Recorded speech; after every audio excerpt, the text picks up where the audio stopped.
Je rappelle, 19 millions d'augmentation des dépenses de personnel, soit à peu près 2% d'augmentation d'une année sur l'autre et donc, en conséquence logique, 210 créations de postes nouveaux. C'est un petit peu une petite PME qu'on a embauchée pour l'année 2026, soit l'équivalent de tous les participants aujourd'hui du Conseil de Paris, fonctionnaires inclus.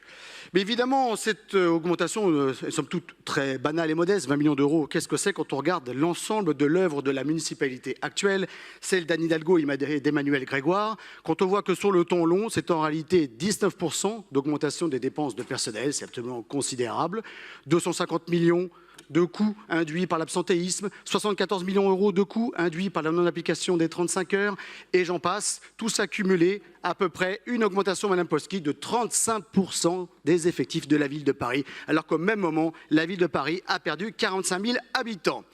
Et je vous passe évidemment les délices des manifestations quotidiennes, que ce soit pour la collecte des déchets, que ce soit pour le périscolaire ou les bibliothèques municipales. Votre œuvre, Monsieur Guillou, vous devriez en être fier, et je crois que vous l'êtes en plus, vous êtes toujours très satisfait de vous-même, c'est heureux.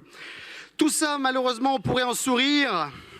Tout ça nous ferait sourire si ce n'était pas payé sur deniers publics, car il ne faut pas oublier que cette espèce d'explosion de la masse salariale, qui est passée de 1,5 milliard au franchissement des 2 milliards tranquilles, on est à peu près à 2,94 milliards à présent, se fait sur la dotation de l'État et aussi sur la fiscalité des Parisiens. Et nous n'oublions pas dans l'intervalle que vous avez augmenté de manière considérable la taxe foncière, 800 millions d'euros, c'est absolument vertigineux.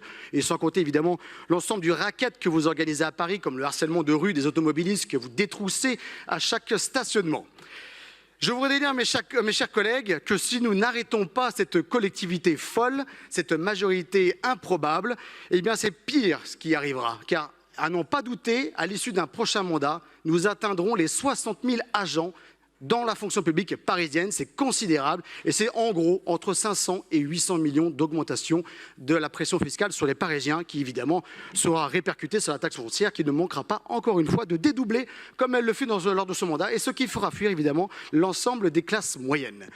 C'est la raison pour laquelle nous voulons dire aux Parisiens qu'il n'y a pas de fatalité et qu'entre la lâcheté sociale, achetée à coût de dépenses publiques, même si ça ne permet pas d'éviter les grèves, il y a une autre solution, c'est celle du courage et de l'audace, celle des réformes, celle que déploiera notre candidate Rachida Dati.